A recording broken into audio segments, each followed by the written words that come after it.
5 জন শিক্ষকদের উপস্থিতিতে আমাদের উপর হামলা হয়েছে। এখন আমরা শহীদুল্লাহ হলের শিক্ষার্থীরা নিরাপত্তাহীনতায় ভুগতেছি। গেস্টকে আপত্তিকর অবস্থায় পাওয়া গেছে এবং এটা ভিডিওটা হচ্ছে 27 তারিখের এবং এটা পাবলিশ করা হয়েছে গতকালকে। ভিডিও করছে হচ্ছে হলে ইব্রাহিম শিকদার, হলে রেজিয়াস তার রুমমেট হচ্ছে আরাফাত ইউসুফ রুমেল ভাই।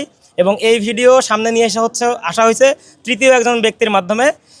5 দিন আগে ভিডিও করা এবং ভিডিও করার পর এই রুমের মধ্যে যে ঘটনা ঘটছে এই ঘটনা নিয়ে তার রুমমেট ভিডিও করছে, কিন্তু তার গেস্ট সম্পর্কে কোনো ধারণা ইব্রাহিম শিকদারকে দেওয়া হয় নাই।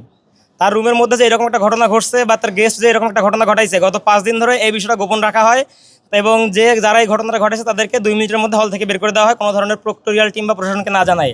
এখানে প্রথম প্রশ্ন হচ্ছে, প্রক্টোরিয়াল টিম বা প্রশাসনকে না জানায় তাকে বের করে দেওয়া হলো এবং এইটা গোপন রাখা হলো সবার থেকে। এই 5 দিন গোপন রাখার উদ্দেশ্য কি? দ্বিতীয় কোশ্চেন হচ্ছে যে 5 দিন গোপন রাখার পরে যে রুমমেট ভিডিও করছে সেই রুমমেট ভিডিও নিজে পাবলিশ না করে থার্ড পার্টির মাধ্যমে ভিডিও পাবলিশ করাইছে, এর পিছনে উদ্দেশ্য কি? হচ্ছে গতকালকে হল প্রভোস্ট স্যারের সাথে কথা বলা হয়েছে, তিনি বলছেন তদন্ত করে ব্যবস্থা নেবেন, কিন্তু তিনি তদন্ত করে ব্যবস্থা না নিয়ে মৌখিকভাবে হলের ছাত্রদলের কাছে জানাইছেন যে এজিএস এর সিট বাতিল করা হয়েছে। মৌখিকভাবে ছাত্রদলের প্রেসারে সে সিট বাতিল করছে বলে সেই সিট বাতিল করছে এবং এটা মৌখিকভাবে জানাইছে হচ্ছে ছাত্রদলের ছেলেদের কাছে। কোনো ধরনের নোটিশ নাই, কোনো ধরনের অফিসিয়াল প্রসিডিউর নাই। কার সিট বাতিল করছে? হলের এজিএস এর। এবং হচ্ছে যে আজকে যখন এটা নিয়ে তদন্ত করা হবে, তদন্ত করে ডিসিশন নেওয়া হবে, কিন্তু সেটা না করে তারা কি করছে, ডিসিশন নিয়ে তদন্ত করতেছে এবং বলতেছে আমাদের তদন্ত কমিটি ইন্ডিপেন্ডেন্ট। তদন্ত কমিটির মিটিং ছিল 2:30-এ। খুব স্বাভাবিকভাবেই তদন্ত কমিটির মিটিং শুরু হওয়ার পর সেখানে কেউ ঢুকতে পারবে না। তদন্ত কমিটির মিটিং শুরু হওয়ার পর 2:30-এর পর 3:10-এর দিকে ছাত্রদলের 2জন তদন্ত কমিটির রুমের মধ্যে মিটিং চলাকালে ঢুকে। হাদিউল ইসলাম এবং রবিউল ইসলাম নাহিদ, এই 2 জন রুমের মধ্যে ঢোকে এবং এখান থেকে স্পষ্ট হয় যে তদন্ত কমিটি বা তদন্ত বায়াসড, খুবই স্পষ্ট। কারণ তদন্ত শুরু হওয়ার পর সেখানে কেউ ঢুকতে পারে না এবং তদন্ত শুরু হওয়ার পর তারা যখন বের হয়ে আসে, আমরা ছাত্র শিবিরের যারা ছিলাম তারা উপরে অপেক্ষা করতেছিলাম আর ছাত্রদলের যারা ছিল তারা বাইরে অপেক্ষা করতেছিল।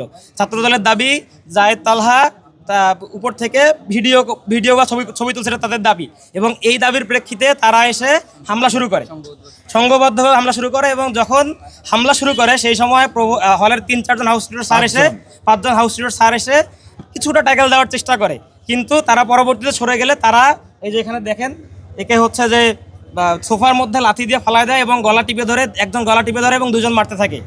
পরবর্তীতে যখন আমরা তাকে রিচ করতে পারি যে ঘটনাটা যে ঘটলো, তুমি আমাদের কাছে যে ভিডিওগুলো দাও বা এই ঘটনা কীভাবে ঘটলো, তখন আমরা যখন জানতে পারি একটা পর্যায়ে সে সাহস পায় এবং পরবর্তীতে কেউ একজন এই ভিডিওগুলো শেয়ার করে দেয়, যার মারফত আমরাও জানতে পারি যে ঘটনাটা কীভাবে ঘটছিল। এবং পরবর্তীতে দেখেন এই সমকামিতার মতো একটা গর্হিত অপরাধ, একটা এত পাপ কাজ, সেই কাজকে প্রমোট করার জন্য সেই জিনিসটাকে মানে নর্মালাইজ করার জন্য এরকম একটা পরিবেশ তৈরি করছে তারা।